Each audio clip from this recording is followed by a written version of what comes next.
Hello guys. तो आज मैं आप लोगों को अहमदाबाद के एक हॉन्टेड स्टोरी के बारे में बताने जा रहा हूँ। तो यह बात है साल 2013 की, जिसके अंदर एक प्यून काम करता था। उसका नाम राकेश था।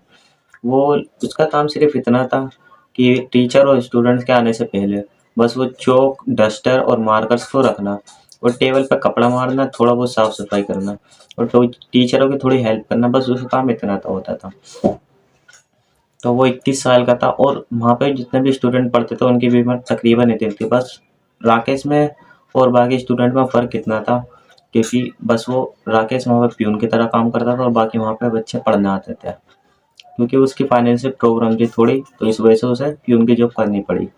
और राकेश और स्टूडेंट्स की बहुत ही ज़्यादा जमती थी और वो राकेश स्टूडेंट की कुछ ज़्यादा ही तरफदारी करता था क्योंकि वो सेम सेम एज के थे, तो वो उन लोगों में ज़्यादा ही मिलती थी। तो वो कुछ दिनों में कॉलेज में एग्ज़ाम होने वाले थे, तो बच्चों को इतनी टेंशन हो गई थी कि वो इधर-उधर घूम रहे थे। उनको कुछ पता ही नहीं था कि कहाँ से पढ़ाई स्टार्ट करें, कहाँ से नहीं करें। तो उन्होंने कुछ बच्चों ने प्लान करा कि हम राकेश के पास जाएँगे और उससे बोलेंगे कि वो हमारे लिए टेस्ट पेपर ला कर दे, क्योंकि जो स्टाफ रूम की चाबी थी वो राकेश के पास ही रहती थी। राकेश भी बच्चों को देख रहा था कि उन्होंने भी कुछ नहीं पढ़ा है और साहब वो सब बच्चे मस्ती मजाक में यही इसमें ही रहते थे, तो उन्होंने कुछ नहीं पढ़ा। बच्चे राकेश के पास गए और उन्होंने बोला कि यार तू हमारे लिए पेपर ला के दे दे, वरना हमारा ये साल बर्बाद हो जाएगा। हम पढ़े तो है नहीं, तो वरना हमारा साल तो बर्बाद हो ही जाएगा। तो राकेश ने उनकी मिन्नतों करने पर राकेश मान गया। राकेश बोलता कि हाँ, शाम के 6 बजे के बाद तो वैसे भी यहाँ पे कोई नहीं रहता, तो मैं जाके पेपर ला के दे सकता हूँ तुम्हें। तो उसने देखा कि वॉचमैन भी यहाँ पे 6 बजे निकल जाता है, ना ही वहाँ के स्टाफ मेंबर रहते थे और जो भी साफ सफाई करने वाले थे, ना ही वो रहते थे। तो वो बोलता मेरे लिए तो और आसानी होगी कि मैं तुम्हारे टेस्ट पेपर पे जाऊँगा, प्रिंटिंग करूँगा और जल्दी से ला के दे दूँगा तुम्हें एक-एक कॉपी। राकेश तकरीबन रात के 10 बजे घुसता है कॉलेज में। एग्ज़ाम के वो 3 दिन पहले की बात है। जब राकेश रात को 10 बजे घुसता है तो उसे ऐसा फ़ील होता है कि यार मुझे कॉलेज के अंदर नहीं जाना चाहिए। तो उसे ऐसा फ़ील होता है, लेकिन वो जब भी सोचता है चलो छोड़ो मैं जाता हूँ। जब वो कॉलेज का दरवाज़ा खोलता है और वो देखता है कि मेरा कॉलेज पूरा शांत पड़ा है। चाँद की हल्की-सी रोशनी आ रही होती है, जिससे वो थोड़ा बहुत देख पाता है। वो अपनी टॉर्च ऑन करता है और आगे जाता है। जब वो स्टाफ रूम के पास पहुँचता है, जैसे ही वो चाबी लगाता है स्टाफ रूम के अंदर, तो उसे लगता है कि मेरे पीछे से कोई भाग के गया। तो वो उसे इग्नोर करता है, सोचता है कि शायद कोई बिल्ली होगी या चूहा होगा। जब वो स्टाफ रूम खोल लेता है, तो वो जाता है ज़ेरॉक्स कॉपी में से एक-एक पेपर निकालता रहता है। जब वो ये काम करके बाहर आके ताले लगा रहा होता है, तो वो देखता है विंडो में से कि एक डेस्क पे कोई एक आदमी पीछे बैठा हुआ है और अपना सर ज़मीन से डेस्क पे पटक रहा है। बार-बार मारता रहता है और वो ज़रा-सी अपनी गर्दन टेढ़ी करके राकेश की तरफ देख के मुस्कुराता है। और राकेश इस चीज़ को देख के बहुत ही डर जाता है और वो सीधा भागते हुए अपने हॉस्टल की तरफ आता है। तो वो देखता है कि वहाँ पे बहुत सारे बच्चे उसके खड़े होके इंतज़ार कर रहे होते हैं। उनमें से एक बच्चा नोटिस करता है कि राकेश बहुत हाँफ रहा हुआ है। जब वो हाँफ रहा होता है तो राकेश से पूछते हैं बच्चे कि तुम इतना हाँफ क्यों रहे हो?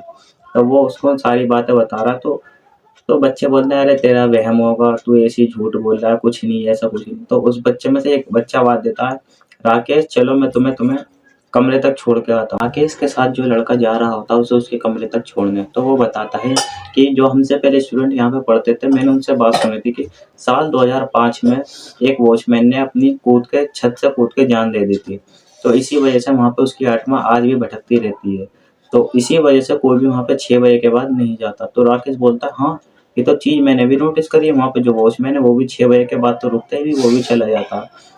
जब राकेश को वो उसके कमरे तक छोड़ के आ जाता है, तो राकेश अपनी टेबल पे जाके बैठ के खाना खा रहा होता है, क्योंकि उसने सुबह से कुछ खाया नहीं होता, क्योंकि उसकी थोड़ी तबीयत खराब थी।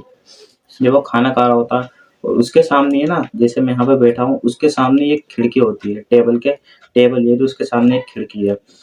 तो वो पूरा खोया रहता है, वो खाना भी नहीं खाता, फिर वो जाके अपने बिस्तर पे लेट जाता है। तकरीबन रात के 2 बजे उसके दरवाजे पे नॉक होता है, 2 बार।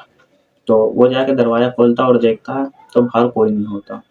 वो जब उसने देखा तो बाहर तो एकदम अंधेरा सन्नाटा पड़ रहा था। जब उसके घर में जो लाइट जल रही थी, बस उसी की रोशनी दिख रही थी, बस थोड़ी बहुत। फिर वो दरवाज़ा बंद करता है और सोच लेता है कि कोई बच्चा मेरे साथ मज़ाक कर रहा होगा। बस फिर वो जब सो जाता है रात के 3 बजे, फिर से दोबारा से उसके दरवाजे पे 2 बार नॉक होता है। जब वो दरवाज़ा खोलता है, तो जब भी उस टाइम कोई नहीं होता, वो गुस्से में आ जाता है, ये कौन है जो मेरे साथ बार-बार मज़ाक कर रहा है? वो दरवाज़ा ज़ोर से बंद करता है और जब वो अपनी खिड़की की तरफ देखता है, तो वही वॉचमैन उसके खिड़की पे हाथ मार रहा होता है कि मुझे अंदर आने दो, और रो रहा होता। इसी चीज़ को देख के राकेश को हार्ट अटैक आ जाता है और वो बेहोश हो जाता है। फिर जब उसे हॉस्पिटल लेके जाते हैं तो 10 दिन बाद राकेश को होश आता है, और जब वो इन सबको, टीचर्स को, स्टाफ मेंबर्स को, सबको ये बात बताता है कि मेरे साथ ये हुआ, तो उनमें से सब बोलते हैं, अरे तेरा वहम है, तू जा, झूठा। जब वो उसे छोड़ के चले जाते हैं तो कुछ लोगों ने बोलते हैं कि राकेश क्या मानसिक संतुलन खराब है। आज भी वो अहमदाबाद के किसी हॉस्पिटल, मेंटल हॉस्पिटल में आज भी राकेश वहीं पे रह रहा है, और वो यही कहानी सबको बताता रहता है कि मैंने ये ऐसा देखा, मैंने उसे देखा, वो सर पटक रहा था, यही कहानी बताता रहता। तो यही कहानी यहीं पे ख़त्म होती है। बस मैं आप लोगों से यही कहना चाहूँगा, आप जहाँ पे भी सुनसान जगह पे जाएँ तो अपने साथ किसी को लेके जाएँ। पहली बात तो ये हमारा टाइम होता ही नहीं है, ये हमारा टाइम नहीं है, ये भूत-प्रेत आत्माओं का ये उनका टाइम होता है। उनको ऐसे जब ये रात के 12 बज जाते हैं तो उनको लगता है कि अब हमारा दिन हो चुका है। तो ये हमारा टाइम नहीं होता, रात को कहीं पे भी बाहर ना निकलें। अगर कुछ ज़रूरत है तो किसी को अपने साथ ज़रूर लेके जाएँ। बाय। अगर आपको ये वीडियो अच्छी लगी हो तो लाइक, कमेंट ज़रूर करें। शुक्रिया। Yeah.